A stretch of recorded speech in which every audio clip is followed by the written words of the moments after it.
Hello, good evening. Well, it's good to be back. It's another Tuesday, and there is public holiday in Nigeria. We're celebrating, I believe, the birth of Muhammad, which is the Eid al-Maulud. So, a shout out to all my Muslim brethren.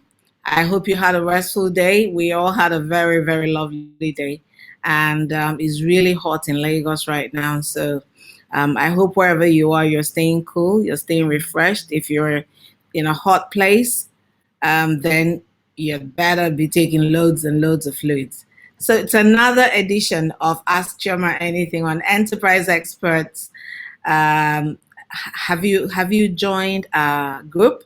Have you joined our mailing list? Have you joined our community on Facebook? If you answered no to any of these questions, you need to hurry up and join these communities. You need to hurry up and register to be a member, to get all our freebies, to get all our information, to get all our live broadcasts.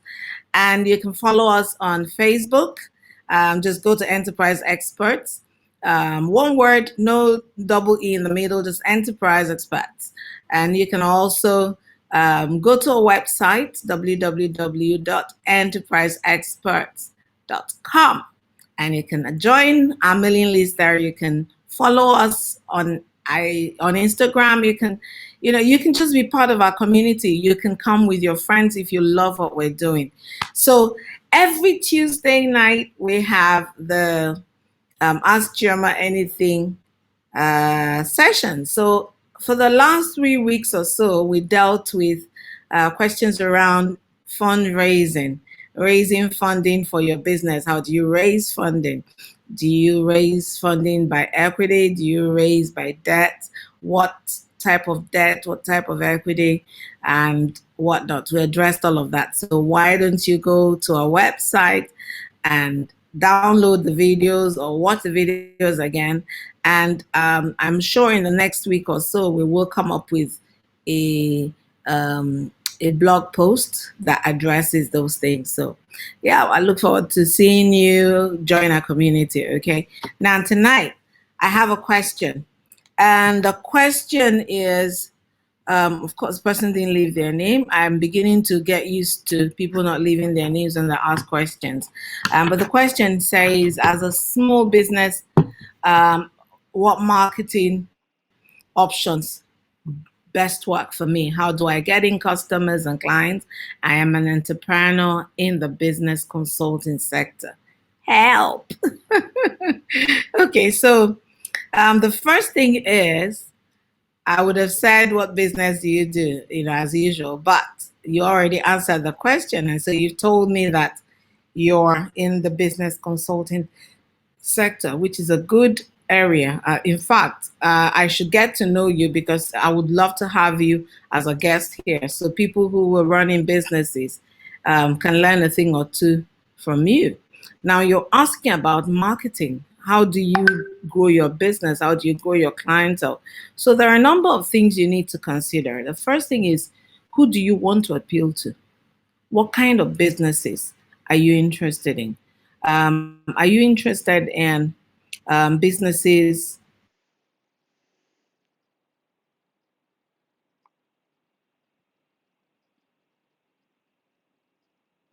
Are you interested in the businesses that are trying to grow?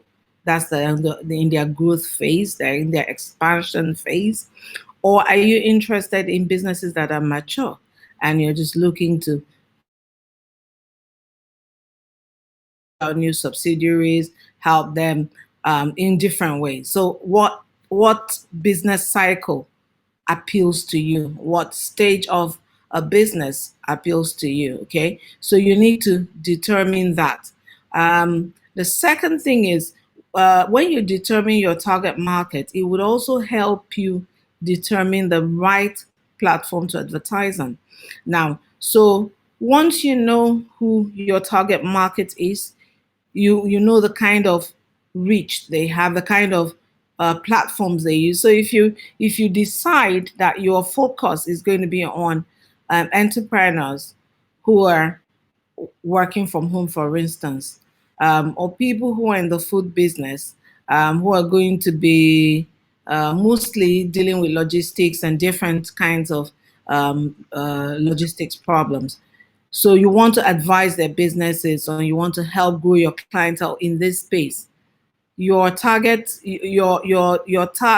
platforms should be more, should be more attuned to young people. So you would need social media, and you will need to brush up on social media skills really quickly. You will need to be able to use Instagram, Facebook, LinkedIn, Twitter, every single platform that is exciting to young people who are trying to expand their business operations, because this is exactly where your target audience is likely to be.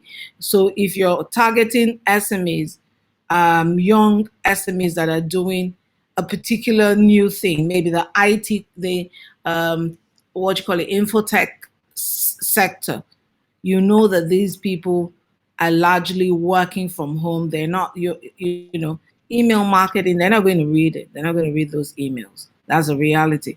So you've got to send them something that is appealing. You've got to find a way to capture their attention. And the easiest way to capture their attention is on social media, by doing some really exciting things and finding out, you know, you try different things and you see the one that gets the most response, and then you do more of that. Then the third thing I would say is, you need to know who your brand personality will appeal to. What's your brand personality? Is it audacious? Is it serious? Is it stable, old-fashioned, old school, calm, peaceful, not wanting to change anything, conservative? Or are you one of those?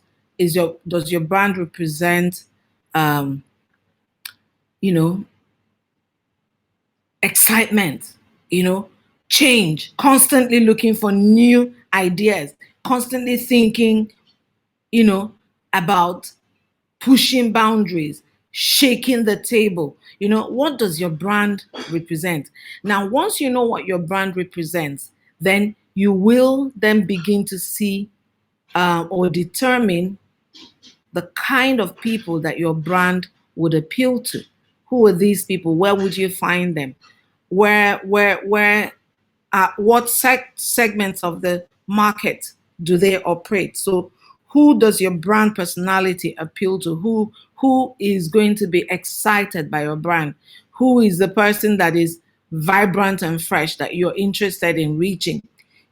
So those are the kinds of people that you're targeting. So you've determined where to find them. So you should be able to position your brand well enough to attract those kind of people. Then the fourth thing is, I don't know, are there people who do businesses without websites? But hey, it seems pretty obvious to me. You need a website. So do you have a website? Do you have a functional one? Do you have an exciting one? Do you have one that represents your brand? So when you say your brand is young, fresh, exciting, what kind of things would we see when we open your brand? If you say your brand is, or when we open your website, if you say your brand is stable, staid, is conservative, you're dealing with, it's 100-year institution.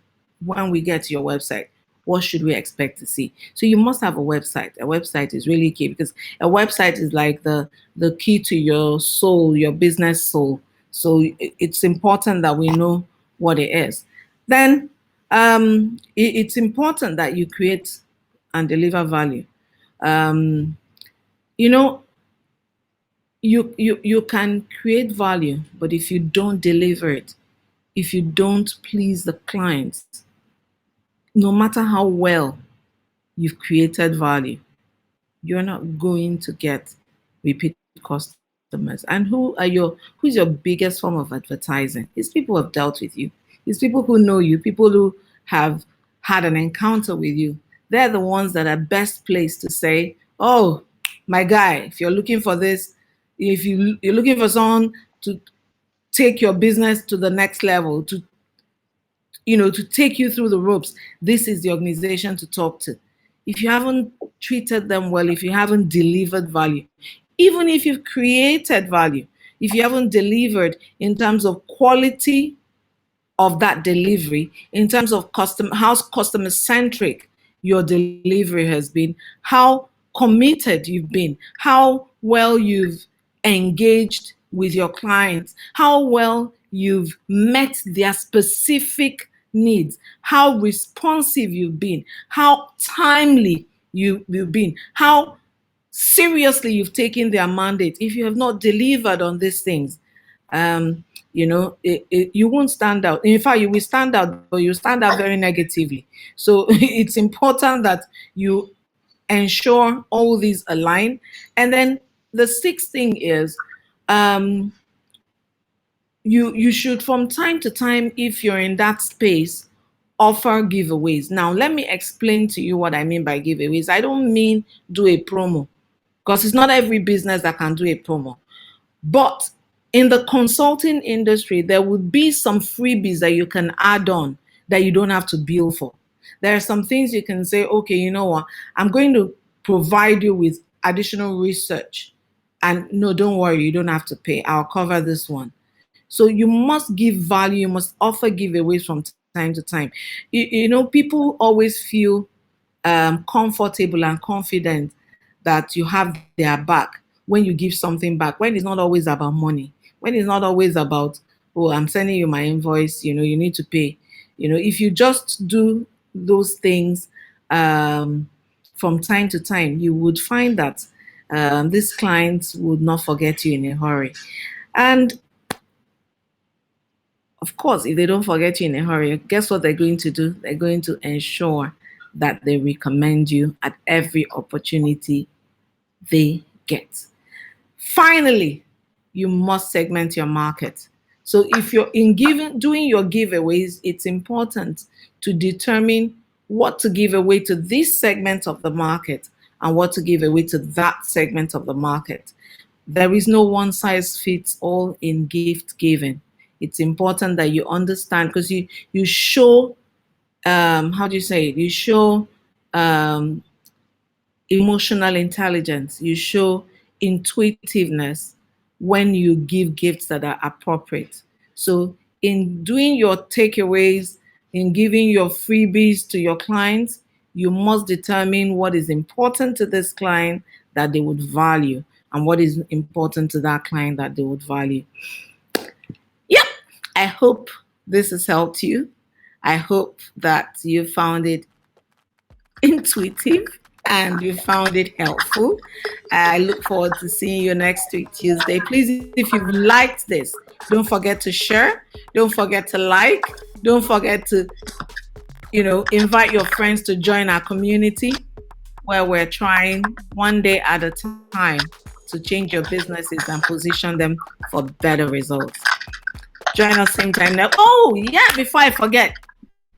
Yes, we won't be broadcasting next week, Tuesday. Yes, next week, Tuesday, we'll be celebrating a fine gentleman whose birthday is next week. And he's the father to my partner, Professor Fagade in Ibadan. We will be celebrating him next week, Tuesday. So we will not be broadcasting live. So, take that time to go over what we've done in the past and take that time to send me your questions for the week after. I look forward to seeing you. Take care. All the best.